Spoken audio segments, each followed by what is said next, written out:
नमस्कार, आपका हार्दिक स्वागत है। आज हम छायावाद की प्रमुख प्रवृत्तियां या विशेषताओं पर चर्चा करेंगे। यह आगामी परीक्षा की दृष्टि से बहुत ही महत्वपूर्ण है। तो आप इन सारी विशेषताओं के जितने भी बिंदुवार रूप दिए गए हैं, इन्हें अच्छे से याद कर ले। अगर प्रश्न वस्तुनिष्ठ आता है तो भी ये विशेषताएं पूछी जाती हैं। कई बार मिलान वाले भी प्रश्न आते हैं, उनमें भी इन्हें पूछा जाता है, और विस्तृत उत्तर वाले प्रश्नों में तो ये रहता ही है। तो छायावाद बहुत ही महत्वपूर्ण है। आइए इस पर चर्चा प्रारंभ करते हैं। छायावाद की विशेषताएं निम्नलिखित हैं। पहली विशेषता है स्थूल के प्रति सूक्ष्म का विद्रोह। द्विवेदी युग ने कविता को उपदेशपरक और वर्णनात्मक बना दिया था। हमने पढ़ा था ना, द्विवेदी युग की विशेषता थी इतिवृत्तात्मकता। इससे कविता में नीरसता और शुष्कता आ गई, इसकी गहरी प्रतिक्रिया हुई और कविता में सूक्ष्म भावों की व्यंजना और प्रतीकात्मक शैली के प्रति प्रबल आग्रह उत्पन्न हुआ। यही सोच छायावाद में मुखरित हुई। तो स्थूल के प्रति सूक्ष्म का विद्रोह। द्विवेदी युग में कविताएं कैसी होती थी? लंबी, विस्तृत और वर्णन प्रधान होती थी, जिस वजह से उनमें गद्यात्मकता का आरोप लगता है और कविता में एक नीरसता है। साथ ही साथ वो शुष्क प्रतीत होती है। और कविता से तात्पर्य ही होता है कि वह कोमल हो।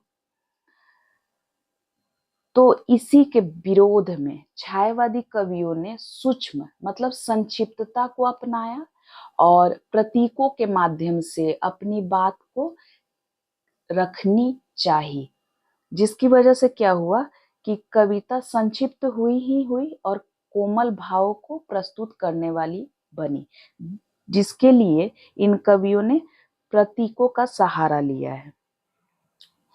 तो पहली विशेषता स्थूल के प्रति सूक्ष्म का विद्रोह।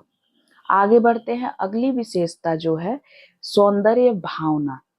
सौंदर्य अनुभूति छायावाद की एक प्रमुख प्रवृत्ति है। मैंने पहले ही बताया कि कोमल भाव को व्यक्त करे ऐसी कविता छायावादी कवियों ने रची है। तो सौंदर्य तो रहेगा ही जहां भी कोमलता हो। तो सौंदर्य की अनुभूति करते थे छायावादी कवि। इनकी रचनाओं में सौंदर्य व्याप्त होता था। सौंदर्य मनुष्य के मन की एक शाश्वत भावना है। छायावाद में सूक्ष्म सौंदर्य की प्रतिष्ठा व्यापक रूप में हुई। प्रकृति के माध्यम से अशरीरी सौंदर्य की अभिव्यक्ति इस बात की प्रमुख विशेषता है। जैसे कि हम रीतिकालीन काव्य को जब हम देखते हैं तो वहां शरीरी सौंदर्य है, मांसल प्रेम है, जबकि छायावादी कवि ये श्रृंगारिकता के इस रूप से परे है। छायावादी काव्य में जो सौंदर्य का वर्णन है वो अशरीरी है। प्रकृति में चेतना का आरोप, उनका मानवीकरण छायावाद में विशेष रूप से हुआ। तो छायावाद में मानवीकरण अलंकार का अत्यधिक प्रयोग हुआ है और इसके लिए उन्होंने प्रकृति का सहारा लिया है। तो ये खास विशेषताएं हैं, हम ध्यान में रखेंगे। तो रीतिकाल में सौंदर्य कैसा है? वहां पे श्रृंगार है, मादकता है, शरीरी सौंदर्य का वर्णन है। लेकिन छायावादी कवि इससे ठीक उलट अशरीरी सौंदर्य, प्रकृति के सौंदर्य और फिर उसे समाज से जोड़ते हैं, व्यक्ति से जोड़ते हैं। तो यह विशेषता छायावाद की है। आगे बढ़ते हैं। मानवतावादी दृष्टिकोण। मानवतावादी दृष्टिकोण रविंद्र तथा अरविंद के दर्शन के प्रचार प्रसार से उत्पन्न हुआ है। तो ऐसा कहा जाता है कि छायावादी काव्य में रविंद्र का प्रभाव पड़ा है। रविन्द्रनाथ ठाकुर की रचनाओं का प्रभाव पड़ा है। तो रविंद्र और अरविंद के दर्शन के प्रचार प्रसार से उत्पन्न हुआ था और गांधी जी के विचार का प्रभाव ही छायावाद की मानवतावादी प्रवृत्ति की आधारशिला है।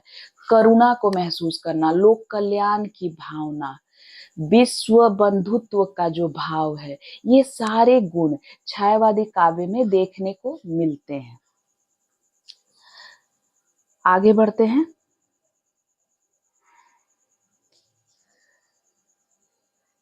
अगली जो विशेषता है प्रेम भावना।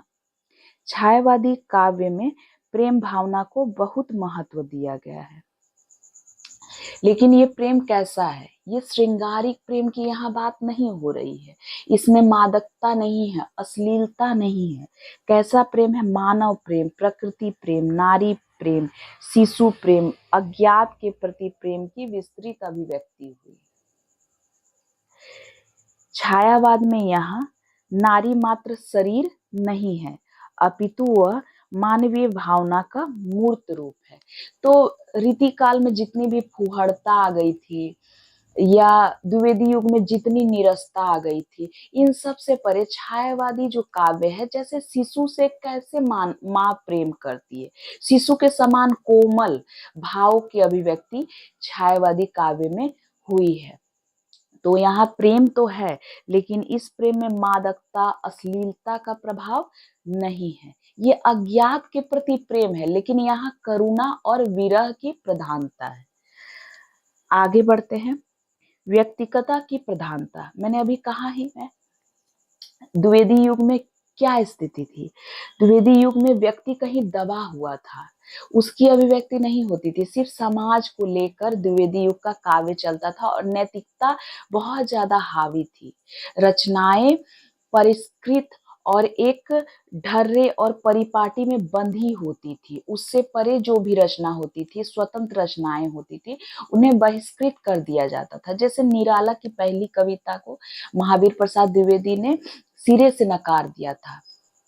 तो उसी तरीके से यहाँ जब हम आते हैं छायावादी, जब हम काव्य की विशेषता में आते हैं, यहाँ क्या हुआ है? सामाजिक परंपराओं के कारण व्यक्ति दबा हुआ था, दब गया था, इसलिए छायावादी काव्य में इस स्थिति के प्रति तीव्र प्रतिक्रिया हुई और व्यक्तिगता उसकी मूल पृष्ठभूमि बनी। मतलब एक व्यक्ति को प्रधानता मिली, उसके व्यक्तित्व को। व्यक्तिगता क्या है? व्यक्तित्व है। व्यक्ति के व्यक्तित्व को प्रधानता मिली। आगे बढ़ते हैं। राष्ट्रीयता और देशभक्ति। छायावादी काव्य में देशभक्ति और राष्ट्रीयता की अभिव्यक्ति हुई है। अपने देश के प्राचीन गौरव का उद्घाटन कर इस काल के कवि परोक्ष रूप से हमारे भीतर राष्ट्रीय चेतना जागृत करते हैं। आगे बढ़ते हैं। अगली जो विशेषता है, नूतन जीवन मूल्यों की स्थापना। बदलती परिस्थिति के अनुकूल उक्त सामाजिक मान्यताओं को तोड़ना और नए मान मूल्यों की स्थापना अनिवार्य था। छायावादी रचनाकारों ने ऐसी स्थिति को गंभीरता से अनुभव किया, इसलिए कवियों का स्वर कैसा था? विद्रोही था। आगे बढ़ते हैं। आठवीं विशेषता क्या है? वेदना तथा हताशा। छायावादी काव्य की वेदना जहां निजी जीवन की असफलता के कारण पैदा होती है, वहीं देश की पराधीनता तथा राष्ट्रीय आंदोलन की विफलता से भी उत्पन्न होती है। ये वेदना कहीं कहीं आत्मा की वियोग अवस्था के कारण भी है, जो परमात्मा को पाने की आकुलता से जुड़ी है। तो वेदना और हताशा का वर्णन हुआ है। आगे बढ़ते हैं। रहस्य भावना, ये बहुत ही महत्वपूर्ण विशेषता है जो छायावादी कवियों को आधुनिक काल में एक अलग ही विशेषता या अलग ही पहचान देती है। क्या है? रहस्य भावना। छायावादी काव्य में रहस्य भावना पाई जाती है, क्योंकि हमने अभी वेदना और हताशा में इस बात पे चर्चा की है कि कहीं कहीं आत्मा की वियोग अवस्था, तो जहां आत्मा परमात्मा के संबंध की बात आती है, वहां रहस्यवाद स्वानुभूति स्वाभाविक रूप से ही आ जाता है। छायावादी काव्य में रहस्य भावना पाई जाती है। बाह्य जगत से अधिक आंतरिकता पर अधिक बल छायावादी कवियों में पाया जाता है। आगे बढ़ते हैं।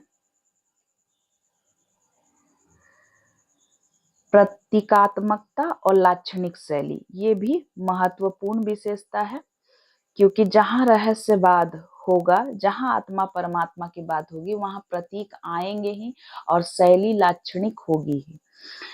यह छायावादी काव्य की प्रमुख विशेषता है। क्या? प्रतीकात्मकता और लाक्षणिक शैली। इसके भीतर काव्य शैली का बहुत अच्छा विकास हुआ है, इसमें संदेह नहीं है। प्रकृति के मानवीकरण के लिए प्रतीकात्मकता का सहारा लिया गया है। तो आज हमने छायावादी काव्य की प्रमुख विशेषताओं पर चर्चा की और ये बहुत ही महत्वपूर्ण विषय है। उम्मीद है आज की चर्चा आपको पसंद आई होगी। आप अपने सुझाव कमेंट बॉक्स में अवश्य लिखें। हमारे चैनल को लाइक, सब्सक्राइब करें, शेयर करें और जिन भी बच्चों की आवश्यकता है, वो किस विषय में वीडियो देखना चाहते हैं, इस पर अपनी राय अवश्य दें। धन्यवाद।